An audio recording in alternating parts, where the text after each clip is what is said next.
রাকেশ ভাই এখন কি প্লেট হবে? শাল পাতা প্লেট তৈরি করব আমি। শালপাতা প্লেট? একদম। কই দেখাও তো আমাদের প্লেটটা কেমন। দাঁড়া গুনে নি। দেখো আজকে কিন্তু তোমাদের সাথে শেয়ার করব রাকেশ ভাই কিভাবে শালপাতা কালারের প্লেট বানায়। তো দেখতে থাকো। এই দেখো প্রথমে প্লেটটা গুনে নিলো। কই প্লেটটা দেখি আমরা একটু। দেখাচ্ছি। দেখে গেছে তো হয়ে গেছে। এইভাবে সোজা করে হয়, রোল করে করে।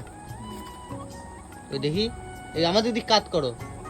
দেখো প্লেটটা রাখতে হয় তুমি কিন্তু। বানাও ভাই বানাও। দেখো উপরে একটা সিলভার যাবে, আর এবার এটা কিন্তু ডাইসের মধ্যে চলে যাচ্ছে। আর রাকেশ ভাই কিভাবে শালপাতা কালারের প্লেট বানায় সেটা তোমাদের সাথে শেয়ার করছি। রাকেশ এই প্লেটটার দাম কত ভাই? মাত্র 1 টাকা। 1 টাকা পিস? 120 নিয়েছিলাম শাল পাতা। 120 দিয়েছিলাম শালপাতা, 1 টাকা পিস। সেই প্লেট কিন্তু এখন বানানো হচ্ছে। আর এদিকে রয়েছে কিন্তু সিলভার প্লেট।